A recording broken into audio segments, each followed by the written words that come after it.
Selamat pagi anak-anak. Memulai kegiatan pada hari ini, kita berdoa menurut agama dan kepercayaan masing-masing. Berdoa mulai. Selanjutnya menyanyikan lagu Indonesia Raya.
Assalamualaikum warahmatullahi wabarakatuh. Baiklah anak-anak, hari ini kita akan mempelajari mengenai bersyukur terhadap keberagaman Indonesia. Indonesia adalah negara kepulauan yang memiliki keberagaman budaya, ras, suku, bangsa, kepercayaan agama, dan bahasa. Sesuai semboyan Bhinneka Tunggal Ika, maka meski memiliki keberagaman budaya, Indonesia tetap satu. Keberagaman yang ada di Indonesia adalah kekayaan dan keindahan bangsa Indonesia. Keberagaman suku. Suku bangsa atau yang sering disebut etnis dapat diartikan sebagai pengelompokan atau penggolongan orang-orang yang memiliki satu keturunan. Pengelompokan tersebut ditandai dengan kesamaan budaya, bahasa, agama, hingga perilaku. Negara Indonesia merupakan negara yang terdiri dari suku bangsa yang beragam. Setiap suku bangsa memiliki karakter tersendiri, baik dalam aspek sosial maupun budaya. Tercatat, Indonesia memiliki lebih dari 300 kelompok suku, tepatnya 1.340 suku bangsa. Nah anak-anak, dari gambar-gambar yang Ibu tampilkan ini, kalian bisa melihat keberagaman suku bangsa di Indonesia. Apa sih penyebab keberagaman suku bangsa di Indonesia itu? Baiklah, ada 3 anak-anak. Yang pertama, letak geografis. Karena Indonesia ini memiliki ribuan pulau, itulah menjadi alasan bahwa luas wilayah Indonesia ini berdampak besar terhadap banyaknya keberagaman yang dimiliki. Selanjutnya, pengaruh kebudayaan asing atau alkulturasi yang merupakan pencampuran unsur kebudayaan Indonesia dengan kebudayaan asing. Selanjutnya yang ketiga, perbedaan kondisi iklim dan alam. Itu juga menjadi faktor penyebab keberagaman suku di Indonesia. Cara bersyukur terhadap keberagaman suku di Indonesia, kita bisa mengingat Sumpah Pemuda yang menjadi persatuan pemuda dari berbagai suku saat melawan penjajahan. Dalam Sumpah Pemuda, kita diingatkan bahwa kita satu tumpah darah, tanah Indonesia, satu bahasa Indonesia dan menjunjung bahasa persatuan, yaitu bahasa Indonesia. Selain itu, kita bisa menjaga persatuan dan kesatuan dalam kehidupan sehari-hari, misalnya dengan bergotong royong bersama teman di sekolah atau di lingkungan rumah. Kita juga harus menjaga sikap toleransi dan menghormati perbedaan satu sama lain. Perbedaan bukanlah hambatan untuk memiliki rasa kesatuan dan persatuan. Kemudian, jika ada perbedaan pendapat, maka kita bisa menyelesaikan dengan cara musyawarah. Keberagaman agama. Indonesia adalah negara yang religius. Hal ini dibuktikan dengan sila pertama Pancasila, yaitu ketuhanan yang Maha Esa. Kebebasan dalam beragama dijamin dalam Undang-Undang 1945 Pasal 29 yang menyatakan bahwa negara berdasarkan atas ketuhanan yang Maha Esa, dan negara menjamin kemerdekaan tiap-tiap penduduknya untuk memeluk agamanya masing-masing dan untuk beribadah menurut agamanya dan kepercayaan itu. Di Indonesia sendiri ada 6 agama yang diakui oleh negara. Islam, Kristen, Katolik, Hindu, Buddha, dan juga Konghucu.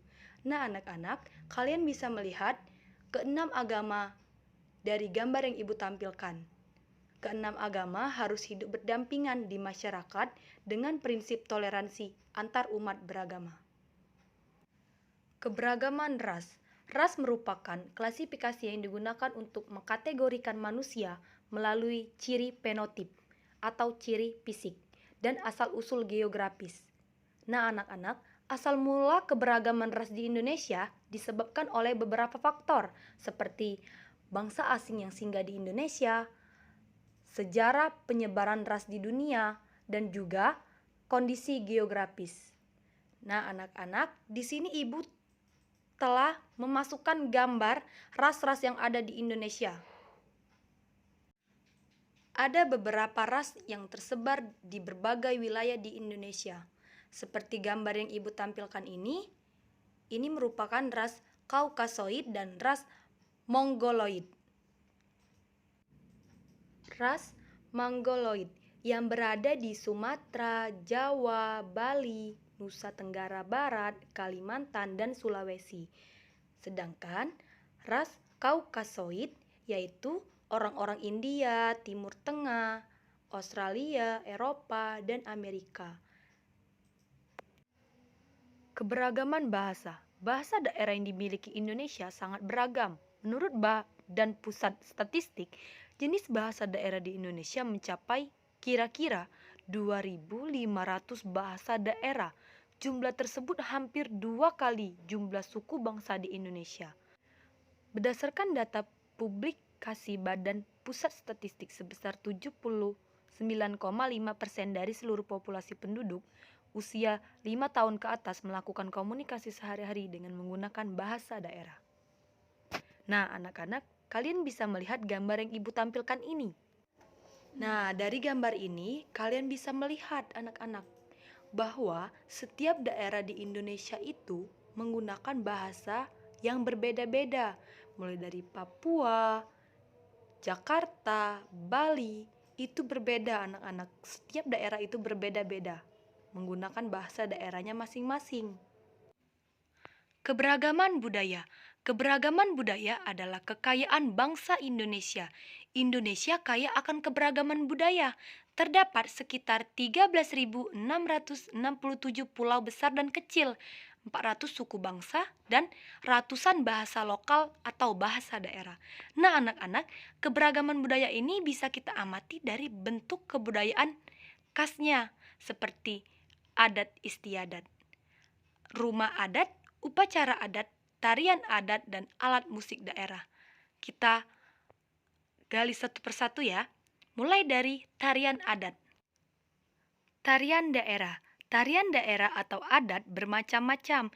Satu daerah mempunyai macam-macam tarian adat. Misalnya tarian untuk menyambut tamu agung, menyambut panen, upacara kematian, upacara keagamaan, dan sebagainya. Nah, di sini ibu akan menunjukkan ke kalian contoh-contoh tarian adat. Nah, dari contoh tersebut kita sudah bisa melihat bahwa Indonesia ini memiliki budaya tarian adat yang begitu banyak dari setiap daerah yang ada di Indonesia ini. Dan bermacam-macam anak-anak. Alat musik daerah. Alat musik setiap daerah memiliki ciri khas, contohnya angklung dari Jawa Barat dan gerdek dari Kalimantan Barat, Kalimantan Tengah, dan Kalimantan Timur. Nah, di sini ibu mempunyai contoh alat musik daerah. Banyak sekali kan? Masih banyak lagi anak-anak. Nah, kita mengetahui bahwa di Indonesia ini banyak sekali memiliki alat musik daerah dari setiap daerahnya masing-masing yang ada di Indonesia ini anak-anak. Tidak hanya itu, Indonesia juga memiliki keragaman budaya, yaitu rumah adat. Rumah adat adalah rumah tempat diselenggarakannya upacara adat istiadat. Ini Ibu punya contoh dari beberapa rumah adat yang ada di Indonesia. Keberagaman budaya yang selanjutnya adalah adat istiadat. Adat istiadat adalah tata kelakuan yang kekal dan diwariskan turun-temurun dari generasi ke generasi secara kuat dan menyatu dengan pola perilaku masyarakat. Di sini Ibu ada contoh adat istiadat Ngaben dari Bali. Nah, anak-anak, itulah tadi keberagaman budaya yang ada di Indonesia ini. Baiklah, selanjutnya kita akan mempelajari bagaimana sih cara bersyukur terhadap keberagaman yang ada di Indonesia ini. Cara bersyukur terhadap keberagaman Indonesia. Yang pertama, saling menghormati. Ketika saling menghormati dengan teman, tetangga, masyarakat, akan bermanfaat untuk mewujudkan kerukunan dalam lingkungan. Yang kedua, saling menghargai. Saling menghargai perbedaan agama, suku, ras, bahasa daerah, dan adat istiadat. Yang ketiga, saling menjaga. Ketika seorang memiliki rasa saling menjaga satu sama lain tanpa memandang latar belakang, maka akan memberikan dampak positif pada lingkungan rumah, sekolah, atau lainnya. Selanjutnya, yang keempat, mempelajari. Mempelajari sebuah perbedaan agama, suku, ras, bahasa daerah, dan adat istiadat membuat lebih mengetahui sebuah perbedaan. Selain itu, setiap perbedaan memiliki keunikannya masing-masing, tidak bisa diperdebatkan. Yang kelima, melestarikan. Melestarikan sebuah perbedaan merupakan salah satu cara bersyukur atas keberagaman yang ada. Dengan melestarikan, hal itu membuat terciptanya persatuan terhadap masyarakat. Lalu, manfaat dari keberagaman, anak-anak bisa mencapai persatuan bangsa serta menghapuskan sikap intoleransi yang dapat memecah belah. Nah, anak-anak, demikian penyampaian materi dari Ibu. Diingat ya anak-anak dan dipelajari kembali. Terima kasih. Wassalamualaikum warahmatullahi wabarakatuh.